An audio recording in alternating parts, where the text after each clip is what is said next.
Hello दोस्तों, यथार्थ Hindi education classes में आप सभी का स्वागत है। हिंदी साहित्य के इम्पोर्टेंट प्रश्न हम पढ़ेंगे जो कि हिंदी टीजीटी, पीजीटी, नेट आदि की परीक्षा के लिए काफ़ी इम्पोर्टेंट होंगे। तो चलिए स्टार्ट करते हैं अपनी क्लास को। आज का जो पहला प्रश्न है वह है कि भारतेंदु की जीवनी के लेखक कौन है।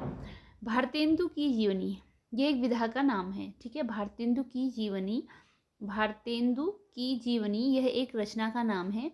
आपको बताना है कि इस रचना के लेखक कौन है।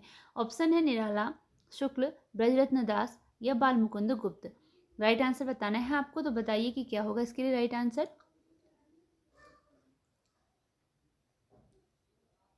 इसका राइट आंसर है ऑप्शन सी, ब्रजरत्न दास। भारतेंदु की जीवनी, भारतेंदु की जीवनी जो रचना है इसके लेखक हैं ब्रजरत्न दास। अगला प्रश्न है, निराला की साहित्य साधना जीवनी के लेखक कौन है। निराला की साहित्य साधना जीवनी विधा की रचना है। इसके लेखक बताने हैं गंगा प्रसाद पांडे, रामविलास शर्मा, विष्णु प्रभाकर, रामचंद्र शुक्ल। देखते हैं इसके लिए राइट आंसर है इसका option B, Ramvilas Sharma. Option B, Ramvilas Sharma.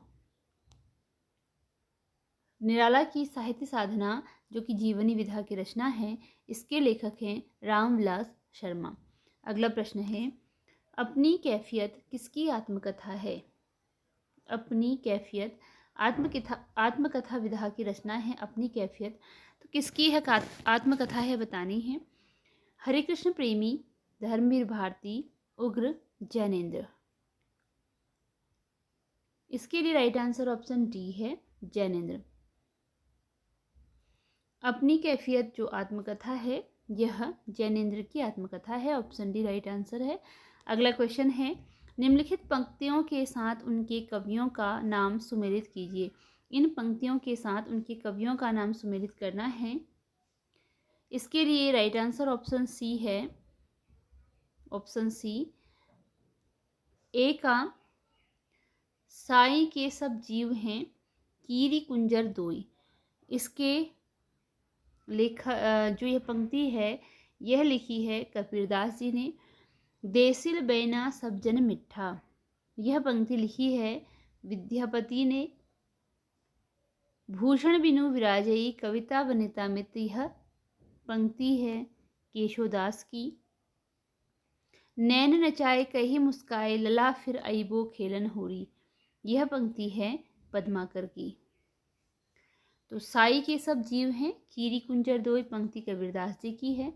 देसिल बैना सब जग सब जन मिठा, यह पंक्ति है विद्यापति जी की। और भूषण बिनु न विराजई कविता वनिता मित, यह पंक्ति है केशवदास की। नैन नचाए कही मुस्काए लला फिर अइबो अइयो खेलन हो रही, यह पंक्ति है पद्माकर जी की।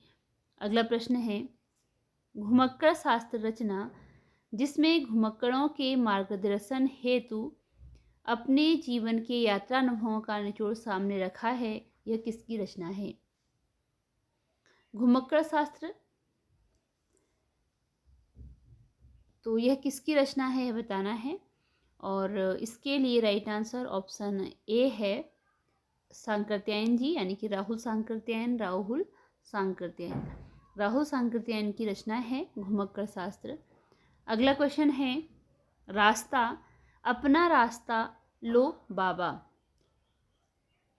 अपना रास्ता लो बाबा शीर्षक कहानी के लेखक कौन हैं।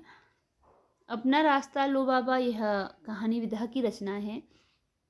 ऑप्शन है स्वयं प्रकाश, काशीनाथ सिंह, उदय प्रकाश और संजय कुंदन। या इनमें से संजय कुंदन कौन है। अपना रास्ता लो बाबा इस रचना की कहानी के लेखक। इसके लिए देखते हैं राइट आंसर ऑप्शन ए है स्वयं प्रकाश। अपना रास्ता लो बाबा यह रचना स्वयं प्रकाश के द्वारा लिखी गई रचना है। ऑप्शन ए इसके लिए राइट आंसर है। अगला क्वेश्चन है, हिंदी के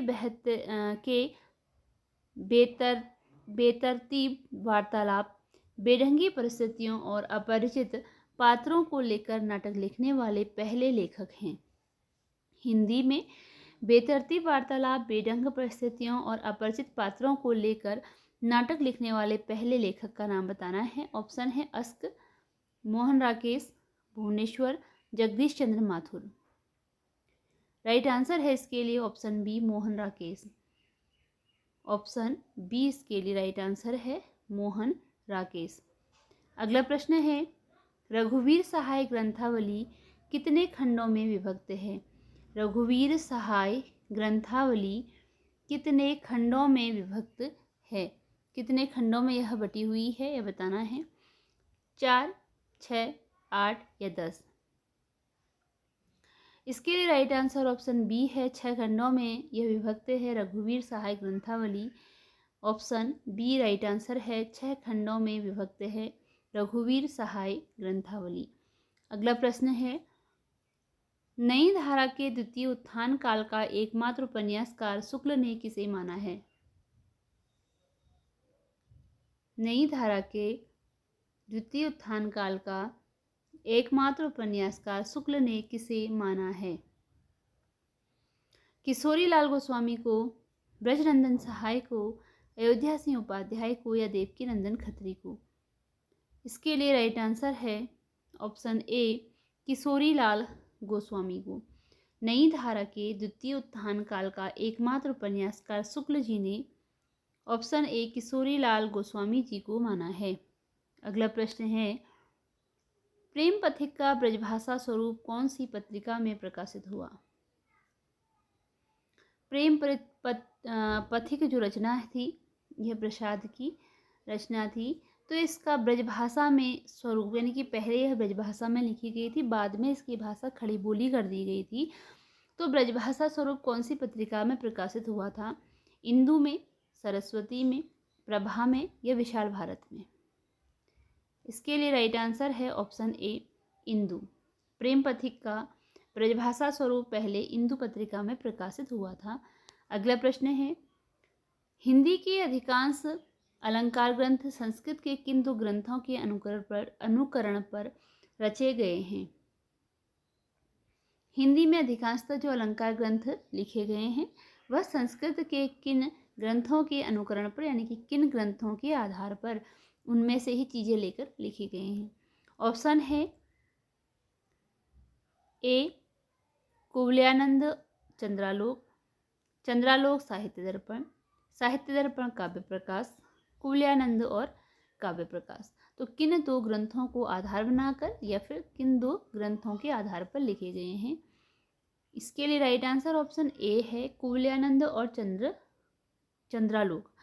इन 2 ग्रंथों के आधार पर हिंदी के अधिकांश ग्रंथ संस्कृत के इन 2 ग्रंथों के आधार पर रचे गए हैं, कुवलयानंद और चंद्रालोक। अगला प्रश्न है, हिंदी में, ये क्वेश्चन दोबारा आ गया है तो देखते हैं अगला क्वेश्चन। नया खून नामक पत्रिका का संपादन कहाँ से होता था? नया खून पत्रिका का संपादन कहाँ से होता था? नागपुर, कलकत्ता, बनारस, नई दिल्ली? राइट आंसर इसके लिए ऑप्शन ए है, नागपुर से। ऑप्शन ए इसके लिए राइट आंसर है, नया खून पत्रिका का संपादन नागपुर से होता था। अगला प्रश्न है, कुवलय माला कथा के रचनाकार हैं? कुवलय माला कथा, इस रचना के रचनाकार का नाम बताना है। किसके द्वारा यह रचना लिखी गई है, कौन इसके रचनाकार हैं? ऑप्शन है उद्योतन सूरी, मेरुतुंग, दामोदर शर्मा, हेमचंद्र। राइट आंसर है ऑप्शन ए, उद्योतन सूरी। कुवलयानंद जो रचना है, जो कथा है, कुवलय माला कथा जो रचना है उद्योतन सूरी के द्वारा लिखी गई है। अगला प्रश्न है, खुसरो की रचना खालिकबारी है वस्तुतः है?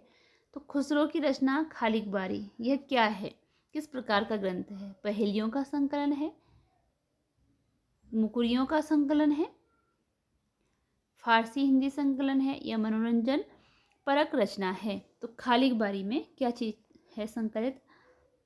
इसके लिए राइट आंसर ऑप्शन सी है, फारसी हिंदी संकलन है। मुकरों की रचना खालिकबारी फारसी हिंदी संकलन है। अगला प्रश्न है, किस समीक्षक ने विद्यापति की पदावलियों को जीव और परमात्मा के संबंध का रूपक माना है? किस समीक्षक ने विद्यापति की पदावलियों को जीव और परमात्मा के संबंध का रूपक माना है?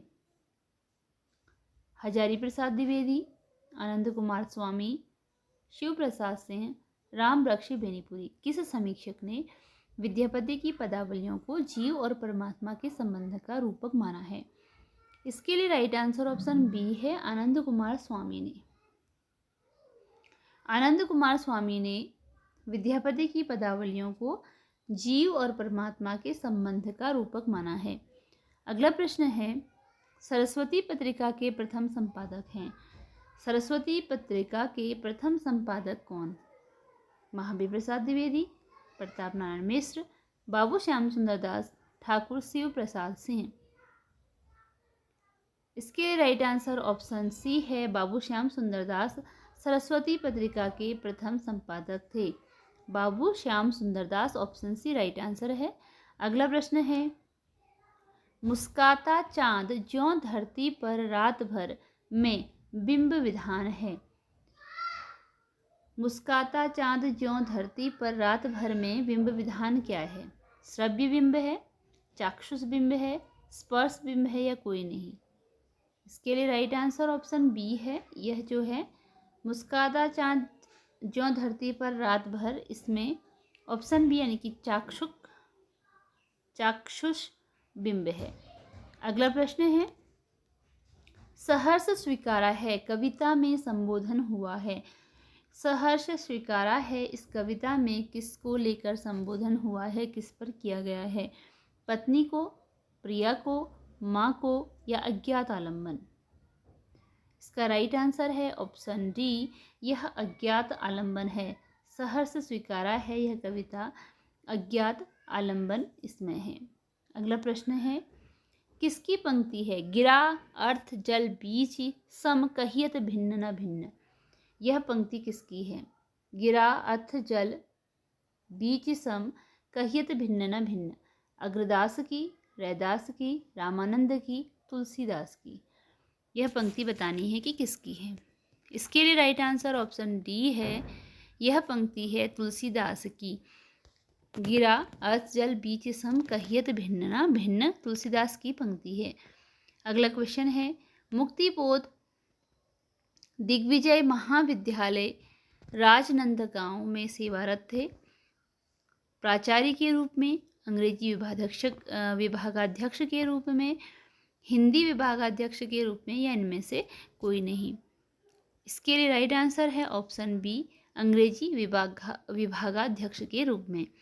अगला क्वेश्चन है, मुक्तिबोध दिग्विजय अगला प्रश्न है, मुस्काता चांद, ये क्वेश्चन रिपीट हो गए हैं तो अगला प्रश्न देख लेते हैं। निम्नलिखित आचार्यों का सही कालक्रम है।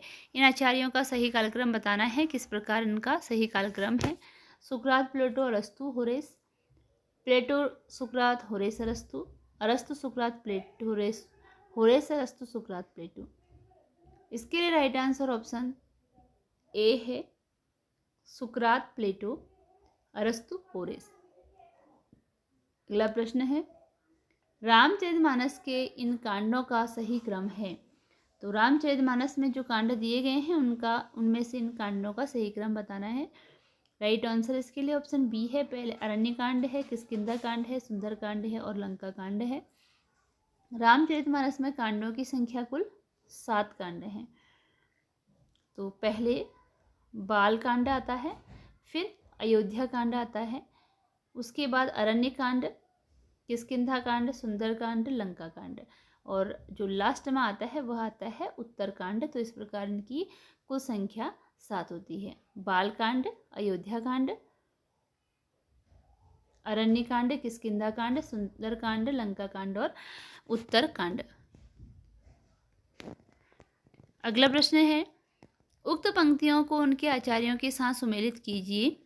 पंक्तियां और उनके आचार्य सुमेलित करने हैं, किसके द्वारा कौन सी पंक्ति कही गई है। तो ऑप्शन इसके लिए ए सही है। पहले के लिए शब्दार्थों शब्दार्थ शरीरम तावत् काव्यम, शब्दार्थ शरीरम तावत् काव्यम, इसके लिए है दूसरा, यह दंडी ने कहा है। फिर है काव्यम ग्राह्यम अलंकारात्, इसके लिए ऑप्शन चौथा सही है, वामन की यह पंक्ति है। फिर है मुख्यार्थर्तिदोषः, इसके लिए तीसरा ही सही है, विश्वनाथ की यह पंक्ति है।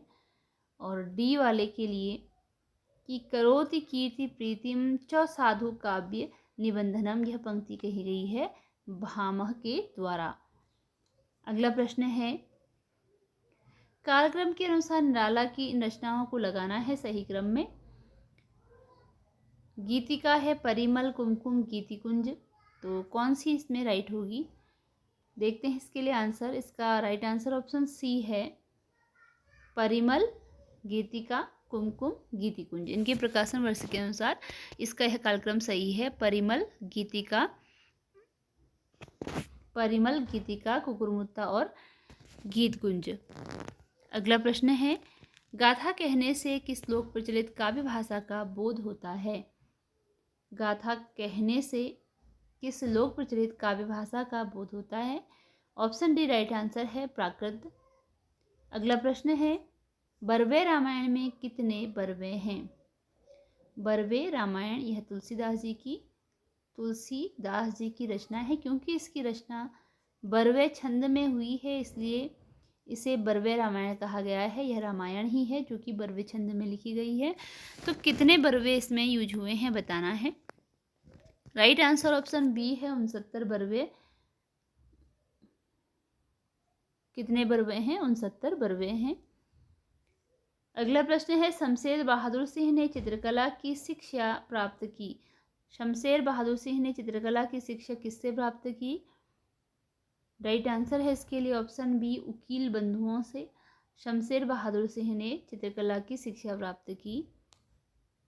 निम्नलिखित उपन्यासकारों को उनके उपन्यासों के साथ सुमेलित कीजिए। उपन्यासकारों को उनके उपन्यासों के साथ सुमेलित करना है और राइट आंसर ऑप्शन सी है,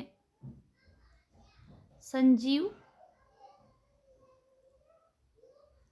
रचना है सूत्रधार। बदी उज्जमा की रचना है एक चूहे की मौत। राही मासूम रजा, दिल एक सादा कागज, इनकी रचना है। और नागफणी का देश, यह रचना है अमृत राय की। तो इसी के साथ आज की यह वीडियो यहीं पर एंड होती है। मिलते हैं अगली वीडियो में कुछ नए प्रश्नों के साथ। अगर आप चैनल पर नए हो, चैनल को सब्सक्राइब जरूर कीजिएगा। धन्यवाद।